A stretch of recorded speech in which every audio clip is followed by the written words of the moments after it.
हर लड़ाई के लिए कुर्बानी की ज़रूरत होती है। मौलाना मदनी जंतर मंतर पे क्या कहा, सभी मुसलमानों को ये वीडियो एंड तक जरूर देखें। अभी बहुत सारे लोगों ने इस एक्ट के बारे में और इस एक्ट के संविधान विरोधी दस्तूर मुखालिफ होने के बारे में तफसील से बात करी।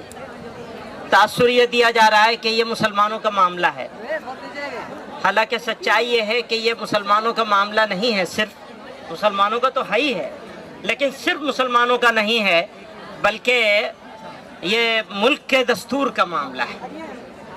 इस मुल्क के दस्तूर साजों ने, मॉडर्न इंडिया के जो आर्किटेक्ट थे, उन्होंने जो खाका बनाया था इस मुल्क का, उसको ये लोग तोड़ देना चाहते हैं, तोड़ने की सिमत में चल रहे हैं। हमारे घरों में बिल्डोजर चल रहे हैं, मस्जिदों और मदरसों में बिल्डोजर चल रहे हैं, और अब ये वक्फ एक्ट के जरिए से भारत के दस्तूर पर, संविधान पर बिल्डोजर चलाया जा रहा है, चलाने की कोशिश हो रही है।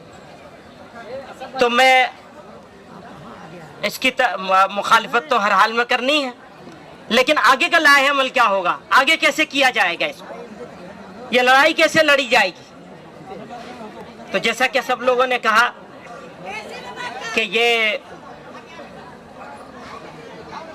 शुरुआत है, तो जब किसी चीज की शुरुआत इतनी खूबसूरत हो तो उसकी जवानी और उसका शबाब कितना खूबसूरत होगा। मुझे हमारे सिख समाज के जिम्मेदार, मैं उनको मुबारकबाद देना चाहता हूं, और यकीनन ये लड़ाई सब लोगों की है, और अगर इस लड़ाई को अकेले अकेले लड़ा जाएगा तो हो सकता है थोड़ी दिन के लिए वो जीत जाएं, लेकिन एक बात का यकीन है, मैं अपने मुसलमानों से और फिक्रमंद सिटीजन से, भारत के जो लोग चिंता में है कि ये भारत जा कहाँ रहा है, बनाया क्या जा रहा है, ये जो मेजोरिटोरियन स्टेट बनाने की कोशिश हो रही है, इसका बेहतरीन जवाब है जो इन्होंने कहा है कि यह अक़लियतों की अक्सरियत का मुल्क है, और हमें सिर्फ हमें नहीं जमा होना है, बल्कि हमें अपने साथ और भी सबको जमा करना है। एक बात यह है। दूसरी बात यह है, हर लड़ाई के लिए कुर्बानी की जरूरत होती है। आप लड़ाई लड़ेंगे और आराम से बैठे रहेंगे, काम नहीं होगा।